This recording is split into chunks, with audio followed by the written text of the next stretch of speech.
Transporter le coton malien par le corridor Bamako-Nouakchott, c'est l'alternative trouvée par les autorités de la transition face aux sanctions de la CEDEAO. Les premiers camions transportant le coton ont franchi la frontière par Goki. Fin de la semaine citoyenne de la jeunesse, première édition en 3e région, un cadre de brassage et d'amitié qui a permis aux jeunes du Kénédougou de renforcer leurs connaissances dans plusieurs domaines à travers le thème rôle et responsabilité de la jeunesse face à la crise sociopolitique au Mali. Mardi 1er mars 2022, mesdames et messieurs, bonjour et bienvenue. Je le disais à l'instant, les premiers camions transportant le coton malien ont franchi la frontière par Goki, direction Nouakchott, la capitale mauritanienne. Le transport du coton par le corridor Bamako-Nouakchott est l'une des initiatives du gouvernement de transition pour faire face aux sanctions de la CEDEAO. Nous vous invitons à suivre la cérémonie de coupure de ruban symbolique à Goki avec nos envoyés spéciaux Dougou Fana Traoré et Abdul Salam Bambara. Commune de Goki, de Nyoro du Sahel, dans la nouvelle région de Nyoro. Nous sommes à la frontière avec la Mauritanie et c'est par ici que le convoi transportant du coton malien franchit la ligne frontalière entre les deux pays. Ces 53 camions avec 1600 tonnes de coton fibre ont pris le départ il y a 24 heures à Bamako, direction le port de l'amitié de Nouakchott. Une alternative face à l'embargo imposé à notre pays par la communauté économique des États de l'Afrique de l'Ouest, CEDEAO.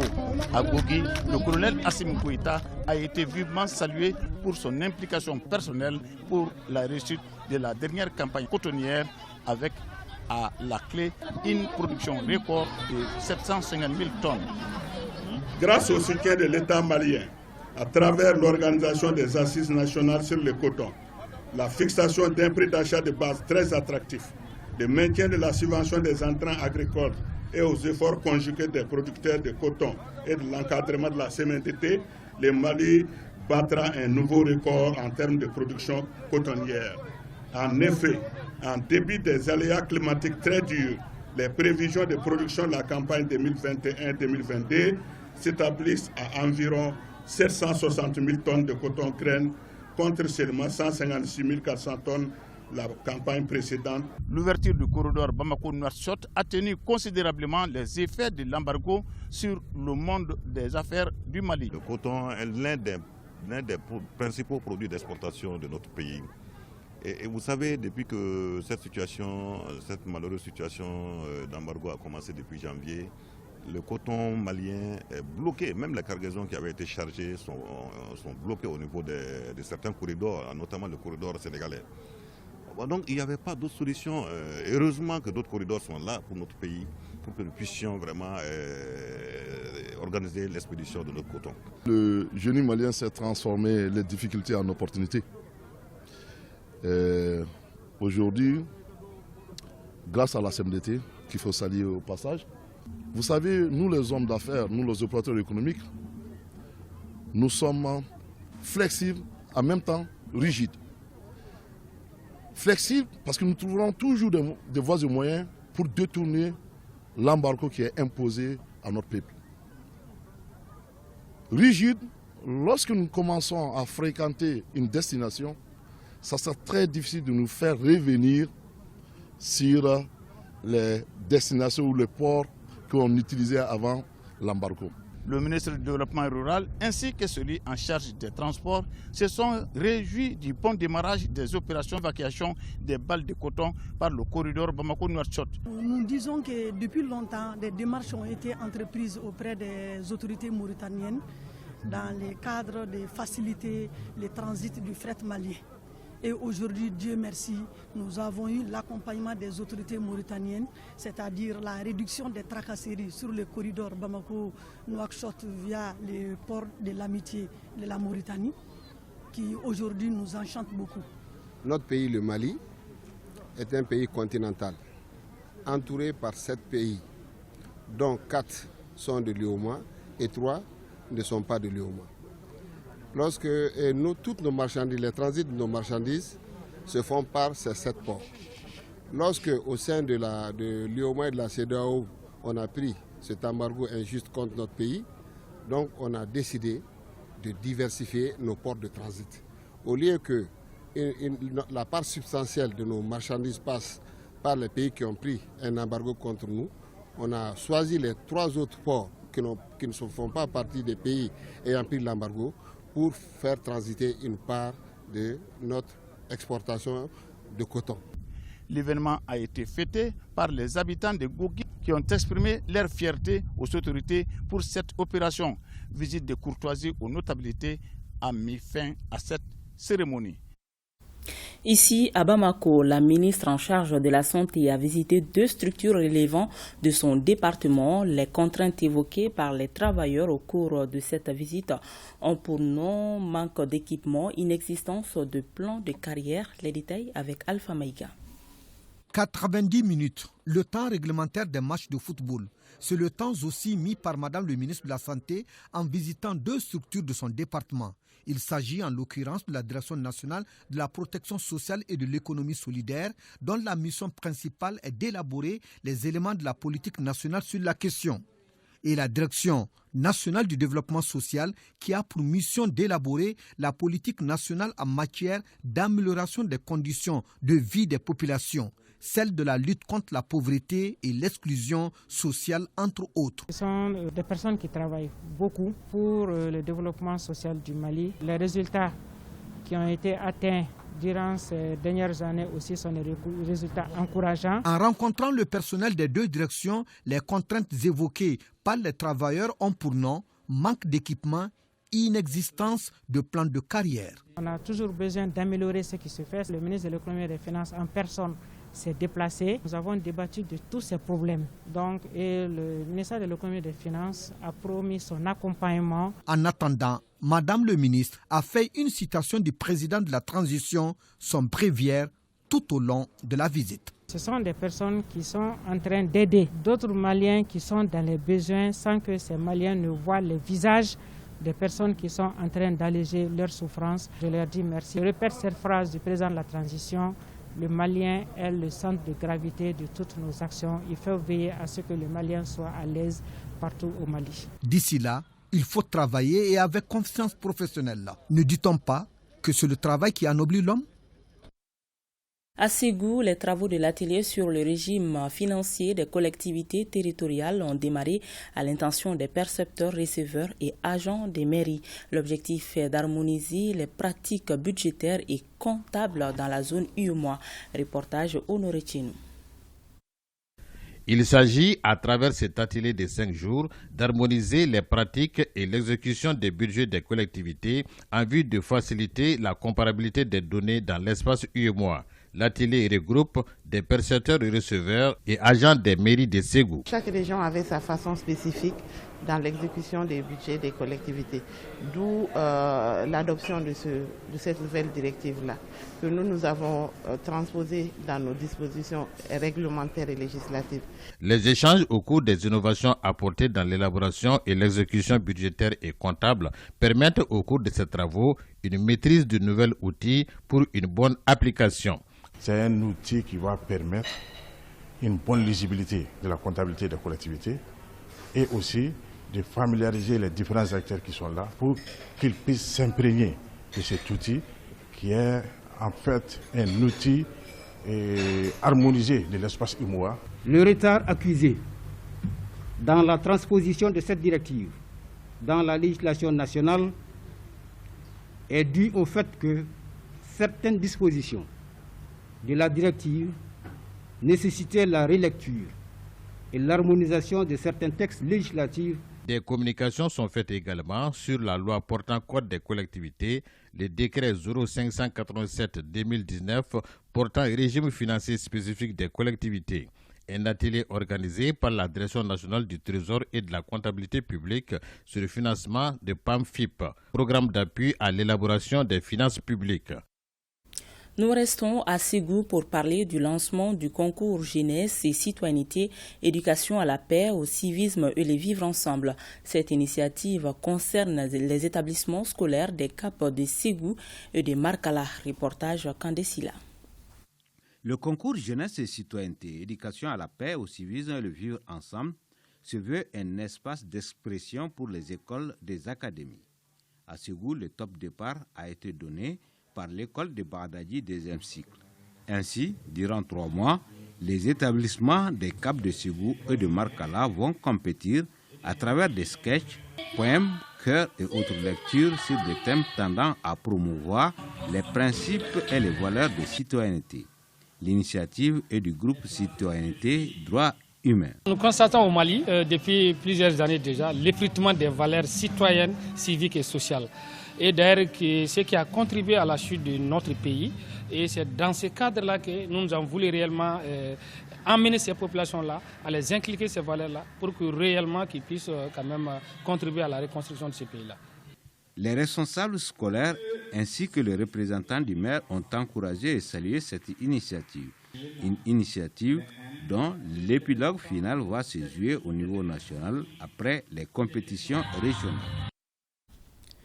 Je le disais dans le titre à Sikasso, c'est le centre Saint-Jean Bosco qui a remporté le premier prix de la Semaine citoyenne de la jeunesse première édition. Il a reçu un bélier, une attestation, un tiwara et une enveloppe de 50 000 francs CFA, des récompenses décernées à l'occasion de la cérémonie de clôture des activités de ce cadre de brassage et d'amitié. Une initiative qui a permis aux jeunes du Kénédougou de renforcer leurs connaissances dans plusieurs domaines à travers le thème rôle et responsabilité de la jeunesse face à la crise socio-politique du Mali. Le reportage est signé Moussokoro Sireme Amadou Dolo. Promouvoir la citoyenneté et le civisme et cultiver l'esprit patriotique chez la jeune génération. Le temps de la Semaine citoyenne de la jeunesse aura atteint son objectif. Pendant 3 jours d'activités civiques et socio-éducatives, ces jeunes qui représentent les différents établissements de la région se sont servis du thème central pour sensibiliser le public quant au rôle et responsabilité de la jeunesse dans le processus actuel de la refondation du Mali. Beaucoup ont compris, ont renforcé leurs connaissances dans le cadre de la citoyenneté, du civisme. On a appris comment on monte le drapeau. Nous voulons que les jeunes s'éveillent. Ces établissements se sont fait évaluer par un jury de 5 membres dans la discipline chorégraphie, slam, poésie, théâtre et intonation de l'hymne national. À l'issue du classement, c'est le centre Saint-Jean Bosco qui remporte le premier prix de cette compétition première édition. Il est suivi des lycées Paul Diallo et Fadiala Koulibaly, respectivement pour les 2e et 3e places. Nous vous invitons chacun de vous à relayer les informations dans les causeries et sensibiliser dans les débats publics, les lieux publics également, pour que chacun prenne conscience de l'enjeu. Au titre des récompenses, un bélier plus une enveloppe de 50 000 pour le premier, 100 000 et 50 000 francs pour les 2e et 3e. Des chihuahuas et attestations de reconnaissance ont également été décernés. Direction à présent Douila, c'est sous l'impulsion de Fusil Mali, Front Uni pour la sauvegarde de l'intégrité du Mali qu'une marche de soutien à la transition a regroupé les forces vives du Baniko vendredi dernier. Les organisateurs expriment ainsi leur soutien ferme et sans réserve aux autorités de la transition ainsi qu'aux FAMA qui montent en puissance. C'est un reportage signé Daniel Fomba. C'est sous un soleil de plomb que les marcheurs scandaient la bravoure de nos femmes et les engagements courageux de nos autorités de la transition.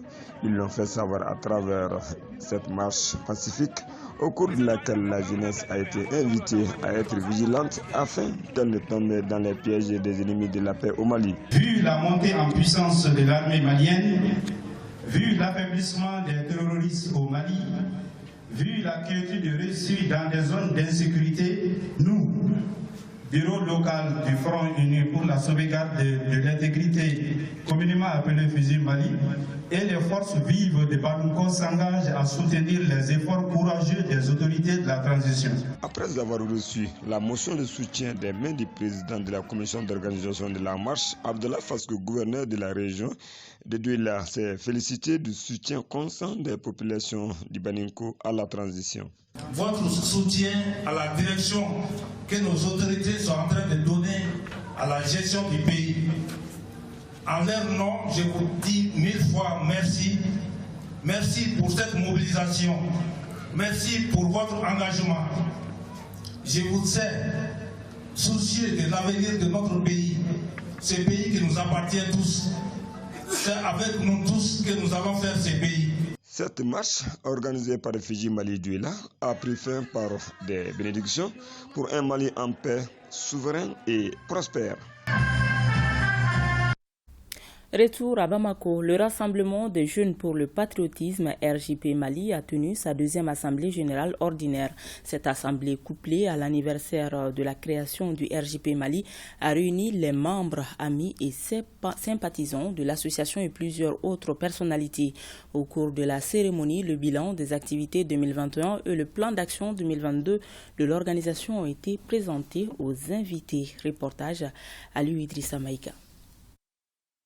L'Assemblée générale ordinaire du Rassemblement des jeunes pour le patriotisme RJP Mali a été une occasion pour les organisateurs de mieux expliquer aux participants les objectifs de leur organisation. Le thème retenu pour cette deuxième édition est la refondation de l'État, quel rôle pour la jeunesse? L'année 2022, nous allons d'abord réaliser quelques activités que nous avons déjà initiées comme projet, c'est-à-dire l'insertion socio-professionnelle des jeunes femmes et des jeunes hommes. Et en même temps aussi, nous allons rompre le jeûne aussi, Inch'Allah, avec les dominiques qui sont dans les artères aussi de Bamako. Et nous allons initier toujours des conférences et des ateliers allant dans le sens de renforcement de la connaissance des rôles et des missions des institutions de la République. La cérémonie a été mise à profit pour présenter les activités menées par le Rassemblement des jeunes pour le patriotisme. Des activités parmi lesquelles une conférence débat sur les symboles du Mali et une visite rendue aux déplacés du camp de Faladje. Cette jeune structure composée de jeunes, bien sûr, fait aujourd'hui la fierté de la jeunesse du Mali. Elles parviennent à organiser beaucoup d'activités avec peu de moyens. Nous les encourageons davantage à faire beaucoup de formations, beaucoup de sensibilisation pour que les autres jeunes puissent accompagner ce projet de Mali Koura qui va en droite ligne de la vraie indépendance de ce pays. Cette deuxième assemblée générale ordinaire est couplée à l'anniversaire de la création du RJP Mali. La coupure du gâteau d'anniversaire a mis fin à la cérémonie. À Koulikoro, rentrée solennelle 2022 de la Jeune Chambre internationale sous le thème JCI Koulikoro, moteur d'une jeunesse citoyenne et entreprenante au cœur de la refondation du Mali. Au menu de cette rentrée, plusieurs activités, entre autres une conférence débat, l'intronisation de nouveaux membres et la prestation de serment du nouveau comité directeur dirigé par Modibo Sako. Reportage Ousmane Kouita. Modibo Sako conduit désormais le bateau de la Jeune Chambre internationale JCI de Koulikoro à bon port pour un mandat comme stipule le règlement de l'organisation, à savoir un homme, un mandat. C'est au cours d'un dîner gala que le nouveau président et les membres de son bureau ont été renvoyés dans l'exercice de leur mission. Cette 25e rentrée solennelle de la Jeune Chambre locale de Koulikoro est placée sous le thème JCI Koulikoro, moteur d'une jeunesse citoyenne et entreprenante au cœur de la refondation du Mali. Comme nous sommes dans une phase de refondation du Mali, donc nous plaçons notre mandat dans le signe du changement et dans le signe de la refondation et pour toujours produire l'impact positif en faveur de nos communautés, à travers nos projets communautaires, à travers nos sessions de renforcement des capacités. La passation du témoin, l'intronisation, la prestation de serment du nouveau comité directeur, des conseils d'usage et des interventions des personnalités JCI ont marqué cette cérémonie d'intronisation ici dans la cité du Méguétan. C'est une façon pour nous de contribuer à redonner confiance à cette jeunesse afin qu'elle puisse jouer sa partition à l'œuvre de la construction nationale. Je vois que la Jeune Chambre internationale est une grande école de formation et qui donne des modèles des citoyens et qui sont en train de faire leurs preuves à travers tout le pays. Auparavant, une conférence débat sur le thème « Rôle de la jeunesse dans la refondation de l'État » a été animée par les responsables de la Jeune Chambre internationale.